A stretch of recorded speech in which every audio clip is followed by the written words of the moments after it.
Hey friends, another unboxing for you today. We are going to be unboxing the TecTecTec ULT-G Golf GPS watch. Is this something that you should put on your wrist? You're about to find out.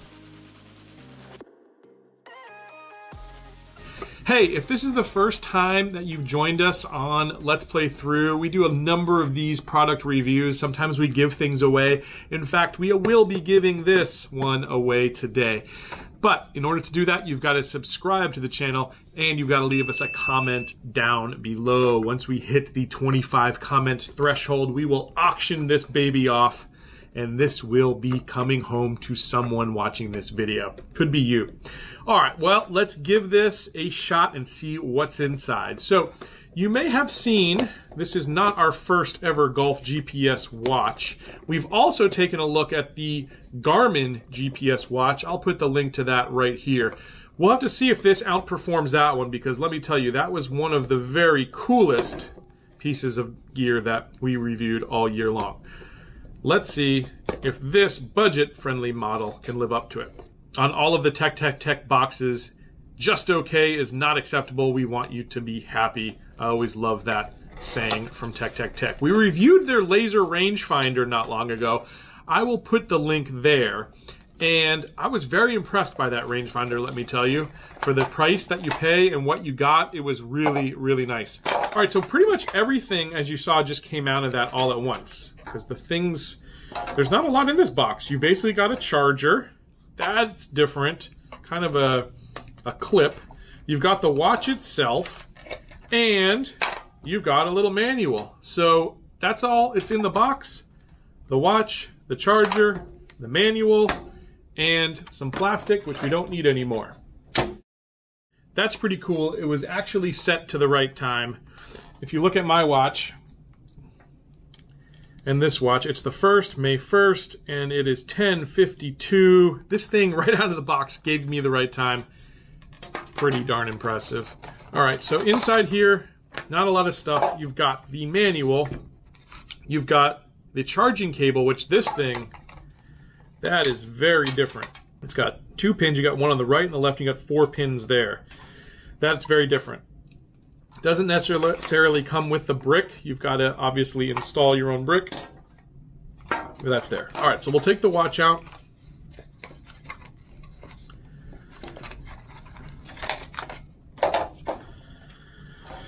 Okay, so again, this is how it connects to its seats in there, that way. Again, kind of a strange thing there. And I don't know if you can see it, but actually kind of damaged the plastic. I don't know if you see that there, but that's definitely different. We're going to go through the menu here. So you've got Bluetooth, alarm, battery, settings. We'll go into Bluetooth. We're going to hit that. We'll turn that to on.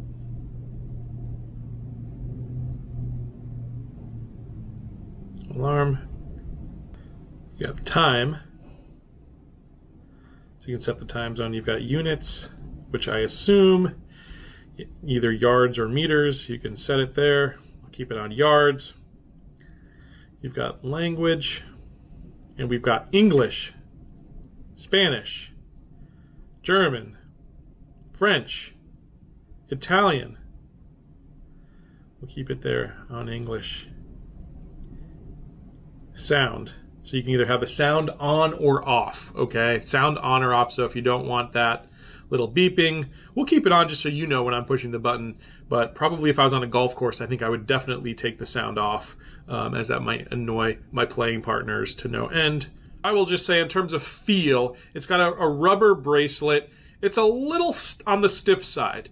I've owned a few rubber bracelet watches. As a watch guy, I'd say this bracelet's a little on the stiff side, but does seem very, very durable for sure. It definitely seems like it would hold up though, so that's a good thing. You've got some plastic here that's just protecting the watch face. I'm gonna leave that on for now because this is actually gonna become someone's watch here very shortly.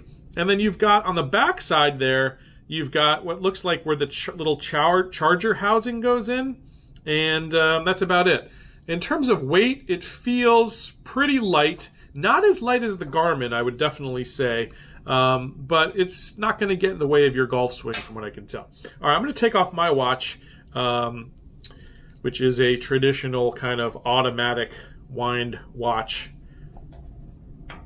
Take that one off, and we're going to put on the TecTecTec. Just kind of feel how this is on our wrist first. Nothing too special about the clasp, pretty normal clasp. It looks like it could fit a number of wrists because there's a lot of those little slots for it to go.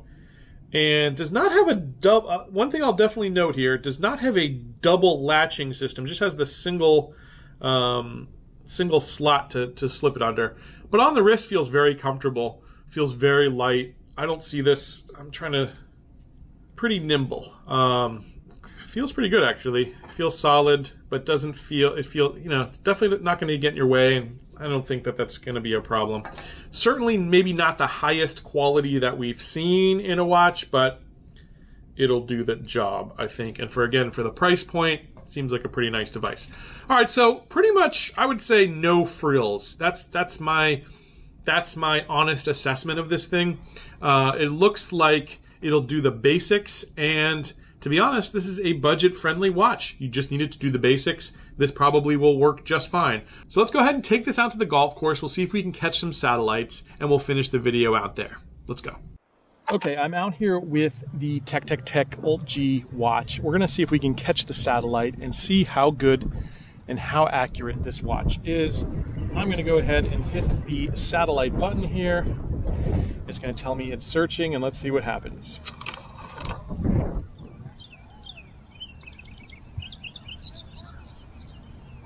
It's taking a while to hit the satellites, but that's honestly not that uncommon for golf GPS stuff that I've seen. Usually it takes a little bit. Come on, get that satellite. Okay, we finally locked onto a course. You've got Carrollwood Country Club there. We have a couple of different courses here, so we'll just choose that one. Actually, we're on Cypress. And 389, that is accurate. We're standing here at the back tees, and as we're walking away, you see it updating. You see the updates there as we're actually walking away from the hole because people are about to tee off. So we'll let them tee off, and then we'll get a couple other readings out here on the course and see how accurate this thing is. Again, I will say very comfortable watch. I mean, no problems. It's definitely not the most luxurious. If you're talking about fit and finish as a watch connoisseur, it's not on the high end, but it does the trick for a round of golf. So this club has 3 nines. And I will say it was very easy to change courses on here. 2 quick clicks of a button and I could change that. That was easy. I did leave the course and I've come back, and now I'm searching for satellite signals again. Okay, we've got our GPS lock. That literally took a good solid 3 to 5 minutes. I wasn't keeping exact time, which I should have since I'm holding a watch in my hand, but it didn't show at the time. So I would say it was 3 to 5 minutes to find the satellites.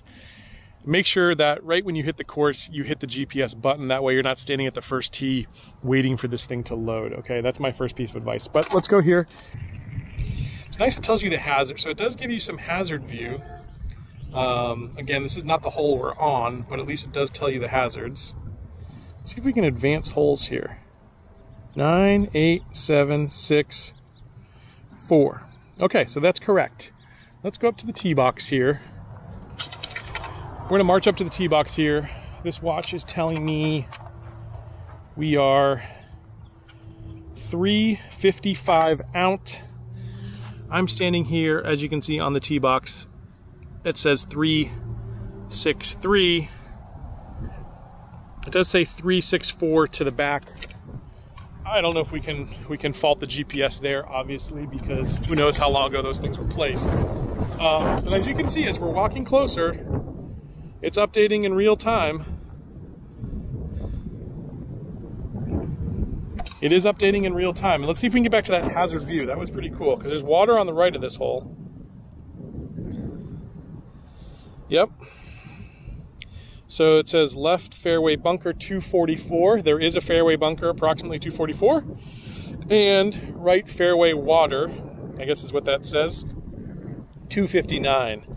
I'd say it comes into play a little closer than 2:59, but you know, this is not a science. That's the thing about these watches. Even the best watch that I've reviewed, it's not absolutely 100% perfect.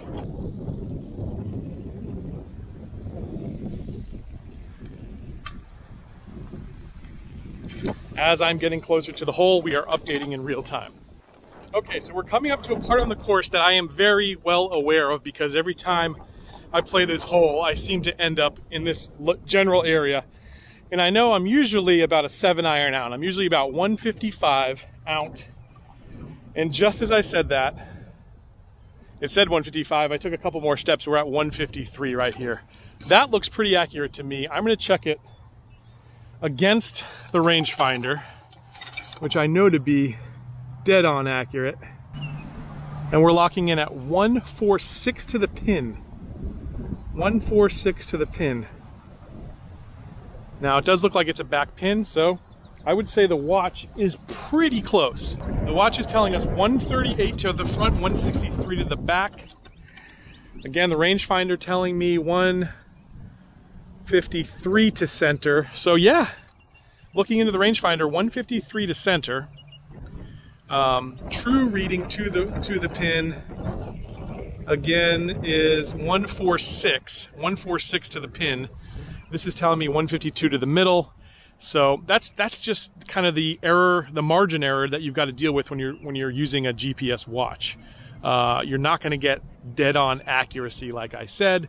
So you've got to use a rangefinder if you want dead-on accuracy. But if you're okay being 2, 3, 4, 5 yards off in some sort of a range, this is going to work just fine for you. So actually pretty impressed with the fact that you can get distances to different hazards on the course. I didn't know this watch did that, so I'm impressed with that. I would also say that I'm impressed with the accuracy of this thing. All in all, I'm going to give this a 3.5 out of 5. The fit and finish for me just isn't there. I don't know if this watch would live on my wrist personally, but for a lot of people out there, especially if you're on a budget, this works just fine. And if you're okay with being 2, 3, 4 yards off when it comes to flag stick distances, which you would get with any GPS device other than a rangefinder, then this is a pretty good device for you. This is the TecTecTec ULT-G GPS watch. If you would like this exact watch I'm holding in my hand, make sure to hit subscribe and make sure to leave a comment below. If you've got a question, I'll be happy to answer it. I hope you hit the notification bell next to the subscribe button so you're notified every time we release a video on this channel. In addition to awesome golf tech, we also take really amazing golf travel trips, and we'd love for you to come along with us. I hope to catch you back here next week on another edition of Let's Play Through.